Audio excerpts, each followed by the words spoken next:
You don't need a new system. You don't need a new tool.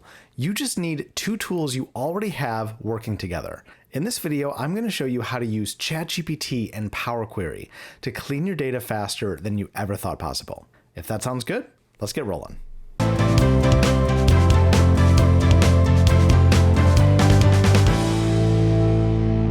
So here we are in Power BI and we're going to hop into Power Query. Now, I do want to mention that in this video, I'm not going to be covering Power BI or Power Query. I've got great videos on those. You can click the link up here to check out the one on Power Query because that's really what we're focusing on.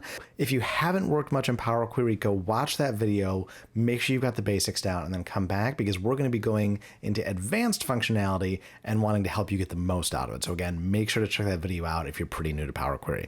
So we'll come up here to our transform data. Click transform data again, and then we're going to open up our Power Query window. So here is our Power Query. I've got two tables already pulled in. I have a table of financial data for our F9 Finance coffee shop. You'll see this is the profitability, the sales revenue, the cost of goods, the labor costs for our restaurant by month, by location. Then the second table I've got is all point of sale data. You'll see this is transaction level data. So we've got kind of the operational transaction data, and then we've got the financial data. And those are the two data sets that we'll be working with. Now, typically when we come into Power Query, we're going to go and do a lot of the transformations by clicking these buttons, right? There's all of the different transformation functions here. And usually you're adding steps by working with this or by just kind of clicking on the column and doing all the transformations you need. But there's a faster way to do it. If you go to Home, and go to Advanced Editor, you'll actually pull up the M code. M is the type of coding language that Power Query uses to run all of the transformations. Now you may be saying, well, Mike, I don't know how to write M. Well, that's probably true because almost nobody knows how to write M. I don't know how to write M, but ChatGPT is here and ChatGPT knows how to write M and help us every step of the way. Plus, because of the transformation here, because you see it's tagging all of the different columns and the types, this code is actually giving us the information we need to teach ChatGPT about it. So the first thing you're going to want to do when you open this up is come here and copy your current code from the advanced editor. This code is what we're going to feed into ChatGPT to teach it all about our Power Query. Have any questions so far? Go ahead and leave them down in the comment. I read and respond to every single one, and I'm more than happy to help. So now I'm over here in a ChatGPT window, nothing fancy. I do have a pro version active, but everything we're going to do today, you can do on the free version. You just have less prompts in a day. But all of these are the publicly available free models you can use. Just because I'm using a pro mode, it's not going to change the output. All of this will work whether you're on a free plan or a paid plan. Also, this will broadly work across Claude, Copilot, any of the other tools. I just get the best outputs for me personally from ChatGPT. I have the most history and memory stored in here. Feel free to try this in the other tools and you should get very similar results.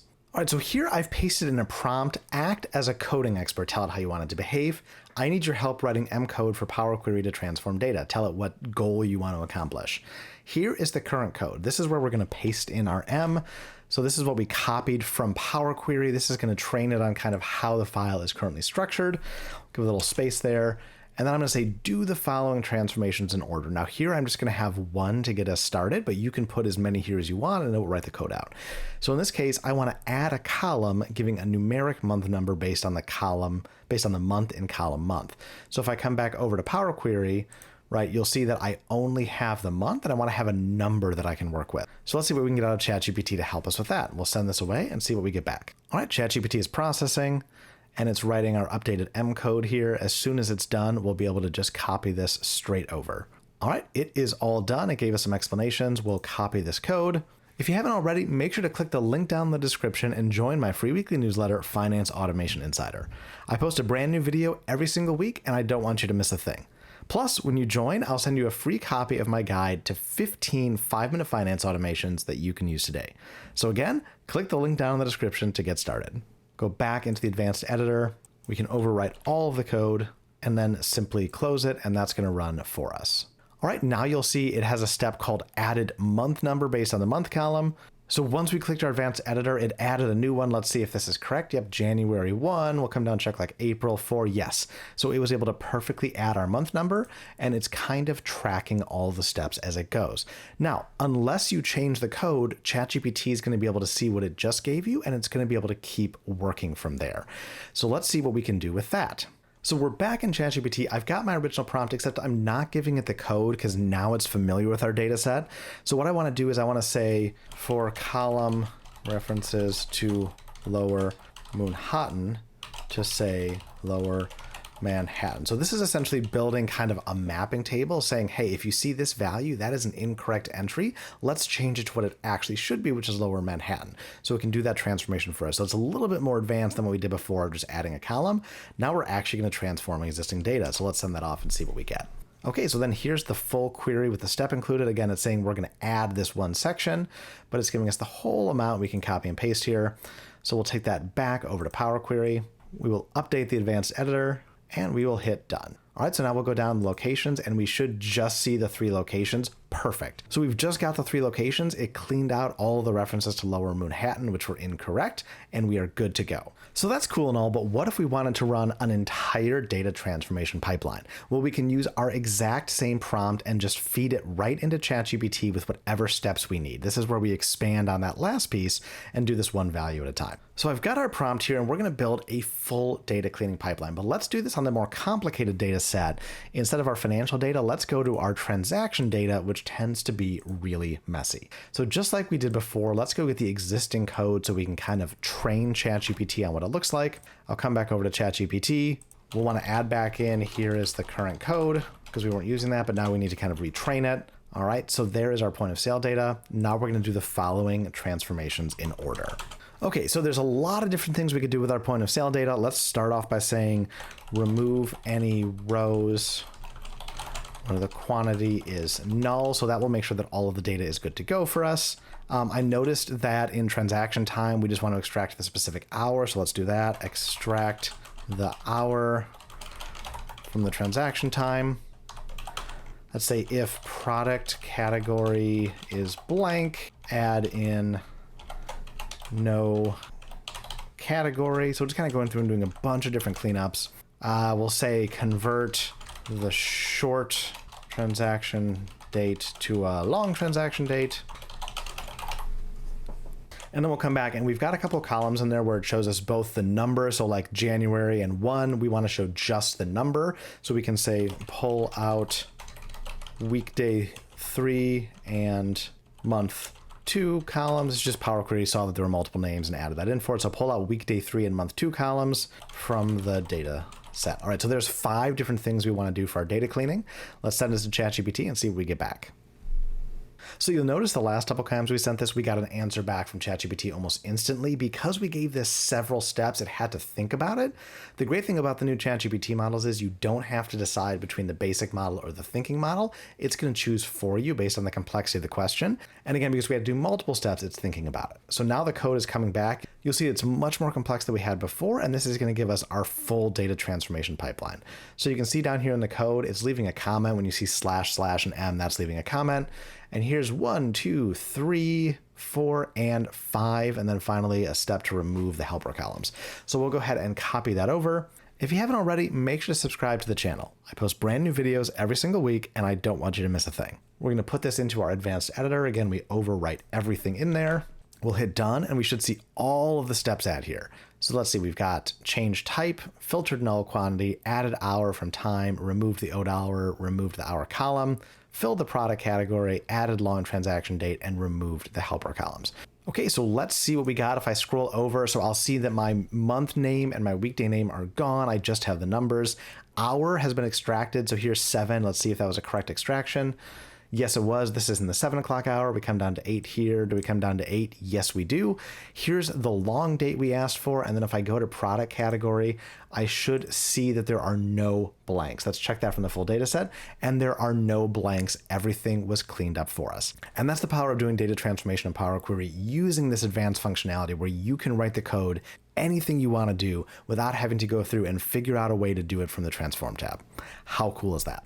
So Power Query's basic data transformation is M, and that's what we work with when we go to the advanced editor. Power Query also automatically writes M anytime we add a step from the Transform tab or add a column. It's always writing M code in the background. M has limitations. It's not as dynamic as full-on coding languages like Python. But the great news is that Python integrates right with Power Query to do advanced data transformations beyond what we've traditionally seen. The other great news is just like we're able to write M with AI, we're able to write the Python we need with AI. So how does this work? Well, there's two ways that you can use Python in Power Query. We're really going to focus on the second one, but I want to make sure you're familiar with both. The first one is you can run a Python script to get data. So if I go to add a data source and I come down to other, you're going to see you have the option for R script and Python script. If I click on that, it's going to give me the option to run Python. Now, again, this isn't the way I would normally do this because most of the time, if you're working with an ERP, if you're working with Excel files, you're just going to want to go get them directly. But no, it is an option that you can go grab data if you want to write the code to do so. Now, the second way to use Python in Power Query is how we're going to use it. So if I go to the Transform tab and I come over to the right, you'll see the ability to run R scripts or Python scripts. These are actually going to add a step into the file. So whereas the first way is adding a new data source via Python, this is going to add your Python transformation right into the current steps. So from here, it's going to go in right after all these other steps we have, and it will do the Python analysis that way. So when I click on Run Python Script, a window is going to come up. So the Python field here is going to give me the ability to do transformation. Now note that all of the existing data is going to feed into Python as dataset. That's what this line is saying here. You don't need to do anything with this. A hashtag in Python means a comment. This is just saying that all of the data coming from this Power Query, all these steps, is in dataset, which is the data frame that Python needs to work with. So we're going to come over to our ChatGPT that's helping us write all of our code, and I'm going to paste in a prompt. So we're in ChatGPT. I've got a prompt posted. This will look a little bit different than the M because Python is a lot more dynamic. So let's say, help me write a Python script for Power Query. I am running the script inside the dataset table 1, which Power Query inserts as a data frame called dataset, which is again that first line we saw in Power Query. For column product detail, I want to separate sizes from the product and create 2 new columns. The products are at the end of the product and are either small, regular, or large. Note that not all products have a size. So just to show you exactly what I'm talking about.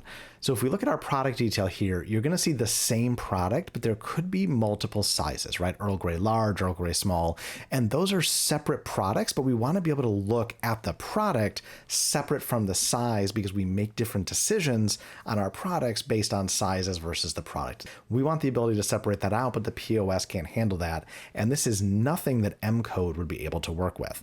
So we're going to do this in Python. We're going to send this to ChatGPT and see what we get back. We've asked a pretty advanced question. Python, you'll typically see ChatGPT go to thinking, but again, unlike in prior models of ChatGPT, it's going to automatically select whether it needs thinking or whether it can give a fast answer based on the question you've asked it. All right, ChatGPT is coming back. We've gotten a great compliment saying this is exactly what Python and Power Query is good at. So that's great to see. Here's all of our code. We're going to go ahead and copy the code over. We'll paste this in Run Python Script. All right, we'll hit OK and see what we get back. All right, you'll see the Python script is now running. This could take a while. You're going to see all the kind of status updates down here in the bottom right corner, and that'll let you know kind of where Python is in its processing. Okay, so the Python script has come back. Now you're going to get back this kind of data set data frame right here. To see the full results, you just have to click on table and it will expand it to a full table. Again, as Python runs, you can watch the script and see what's happening down here just so you know kind of where it is in the process. It has to go and query the data, run the script to do the full expansion of the data, and that'll help you keep track of where you are in the process. All right, so our analysis has come back from Python. Let's scroll over to the right and see what we got. So we got 2 new columns. Here's the product base and the product size. So just as some examples, here we've got Ethiopia regular. It has correctly separated it. Let's find one that didn't have a size. Here's oatmeal scone, and it was correctly able to pull oatmeal scone. So now we could do an analysis on our products themselves, kind of not caring about the size. And we can look at, kind of what sizes are being ordered. This has given us a whole new wealth of data that was sitting in our point of sale data, but wasn't accessible without Python. How cool is that? So now we're going to try something really crazy in Python and do a full-on analysis using Power Query in Python. So let's go ahead and give it kind of our base prompt. Help me write a Python script for Power Query. I'm running the script inside the dataset table 1, which Power Query inserts as a data frame called dataset. Analyze the dataset for outlier transactions and return any transaction lines that did not follow patterns. All right, so this is a very broad prompt. I'm just saying I want to give transactions that could potentially be outliers. I'm going to let ChatGPT just kind of see what it thinks about that. I'm not going to give it specific guidance yet. We may need to do that later, but we'll see what we get back. So we're getting it back. Again, some great jokes from So we're getting it all back. Again, some great commentary here from ChatGPT that show me the weird stuff is basically data therapy. So here is the Python script we can use. Looks great to me. We'll copy the code over.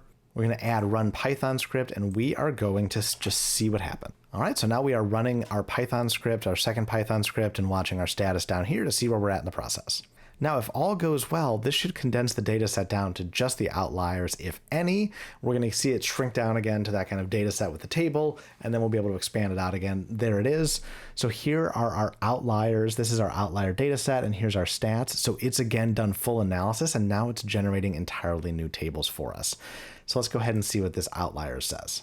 I think also this is really cool. I think we're going to get stats here on kind of how many outliers there were out of the whole transaction set, and we can check that out in a little bit. So here is our data set of all the outliers. You'll see these numbers are not continuous, meaning it has identified just specific transactions for us that it wants us to look at. So that's really cool. This is a cleaned up data set with the outliers for us to look at. Now let's go back to the run Python script. I want to understand what's in stats because I think this could be pretty cool. Wow, and here's our stats. This is really cool. It's giving us the mean and the standard deviation for our store locations and our product categories. So ChatGPT just kind of decided how it was going to handle the concept of an outlier. It's looking at it by store location and by product category to see where transactions fall out of line there. And these are the stats on what has been identified as an outlier and what's been identified as within line with the mean and the standard deviation. How cool is that? If you enjoyed this video, then definitely make sure to check out my video on Power Query hacks. I'm going to put the link to that video right up here. This is going to show you several more ways to get more out of Power Query and clean your data faster than you ever thought possible. I'll catch you over there. Until then, this is Mike signing off from F9 Finance. Cheers.